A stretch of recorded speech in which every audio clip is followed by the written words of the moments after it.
अच्छा जी, आज का हमारा लेक्चर है लेक्चर नंबर 2। और हमने जो सीरीज़ शुरू की हुई है रेस्पिरेटरी सिस्टम की, तो उसमें हमने पिछले लेक्चर में पढ़ा था फेरेंक्स। और जिन बच्चों ने वो लेक्चर नहीं लिया, तो वो दूसरी वीडियो का जो है वो इसका जो लिंक इस पर मैं दे दूँगा, तो आप उसको क्लिक करेंगे तो आप दूसरी जो फेरेंक्स वाली वीडियो है उसको देख सकते हैं। तो आज हमने पढ़ना है ट्रेकिया। ट्रेकिया जो है ये इसको बोलते हैं विंड पाइप। विंड पाइप का मतलब ये है कि सांस वाली नाली।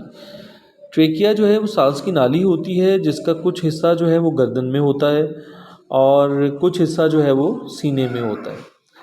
ट्रेकिया लैरिक्स के निचले सिरे से शुरू होती है और फेफड़ों तक जाती है। और इसी तरह से यहाँ ये दाएं और बाएं मेन ब्रोंकाई में तकसीम हो जाती है। यानी ट्रेकिया जो है ये आपकी गले से लेकर गले यानी कि लैरिंग से लेकर फेफड़ों तक जाती है। और जैसे ही आपके फेफड़े यानी लंग्स शुरू होते हैं तो ये दो हिस्सों में तकसीम हो जाती है, राइट ब्रोंकाई और लेफ़्ट ब्रोंकाई पे। ट्रेकिया की सतह जो होती है, जो सरफेस होती है, इस पर जो है ना वो बालनुमा सिलिया होते हैं, यानी कि बालनुमा साख्तें होती हैं। और जिस तरह से अगर आप इसको बहुत क्लोज करके देखें तो आपको ये लगेगा कि जिस तरह से कोई लहलहाते जो खेत हैं, अगर कोई फसल लगी हो, छोटी छोटी फसल हो, तो जब हवा चलती है तो वो उस हवा की जो है वो सिमत पे क्या कर रहे होते हैं, हरकत कर रहे होते हैं। तो बिल्कुल इसी तरह से अगर उसको माइक्रोस्कोप में देखा जाए तो जो ट्रेकिया के अंदर सिलिया होते हैं यानी बालनुमा साख्तें हैं, वो ऐसे लग रही होती हैं। और इसी तरह से जब जो हम जब सांस लेते हैं तो जितना भी गर्दो गुबार होता है, जितनी भी जो है वो डस्ट होती है, जितने भी माइक्रो ऑर्गेनिज़म्स हैं, ये सारे जो हैं ये सिलिया की वजह से जो है वो ट्रेकिया क्या करता है कि इसको बाहर जो है वो फेंक देता है। उसके बाद हम देखते हैं कि ब्रोंकाई, ब्रोंक्यूल्स और एल्वोलाई क्या होते हैं। फेफड़ों के करीब जाकर ट्रेकिया का आखिरी सिरा जो है वो दाएं और बाएं दो नालियों में तकसीम हो जाता है, जैसे मैंने अभी आपको बताया। तो इनको जो है वो प्राइमरी ब्रोंकाई बोलते हैं।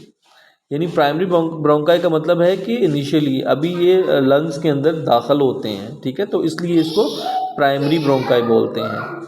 इसी तरह से इनके साथ फेफड़े जुड़े होते हैं और फेफड़ों के अंदर जो है वो हर प्राइमरी ब्रोंकस जो होता है वो तकसीम दर तकसीम होता जाता है। यानी अगर हम देखें कि हमारा जो प्राइमरी ब्रोंकाई है और इसको अगर हम माइक्रोस्कोप में देखें तो माइक्रोस्कोप में हमें ये नज़र आएगा कि ये बिल्कुल जो है वो छोटी छोटी नालियों में तकसीम हो जाता है अंदर जाके।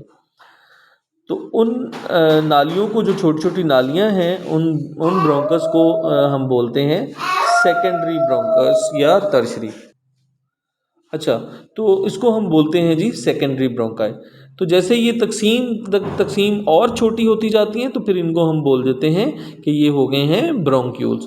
ब्रोंक्यूल्स को हम एयर सैक भी बोलते हैं। एयर सैक का मतलब है नन्ही हवा की जो थैलियाँ होती हैं ना, इनको हम एयर सैक्स यानी कि बोलते हैं ब्रोंक्यूल्स। और इन्हीं के साथ जो है ना वो हमें एल्वोलाई, जिन्हें एल्वोलाई भी कहते हैं। तो ऑक्सीजन और कार्बन डाइऑक्साइड का तबादला होता है। जैसा कि हमें पता है कि जब भी हम सांस लेते हैं तो क्या हो रहा होता है कि हम बाहर एयर से जो है वो एक्सेल करते हैं, यानी कि सांस को जो है ना वो इनहेल करते हैं और बाहर से हम सांस जो है वो फेफड़ों में लेके जाते हैं। और फेफड़ों में क्या होता है कि ये जो हमारे एयर सैक्स है, जिन्हें हम ब्रोंक्यूल्स या एल्वोलाई बोल रहे हैं, एल्वोलाई में क्या होता है, गैसेस एक्सचेंज होती हैं। तो गैसेस एक्सचेंज होती हैं वो डिफ्यूजन के अमल से होती हैं। क्या होता है कि डिफ्यूजन क्या होती है कि जो हाईएस्ट जो होती है, हाईएस्ट यानी कि जो ज़्यादा प्रेशर की वजह से हाईएस्ट जो तय है, जो हवा है या गैस है, वो क्या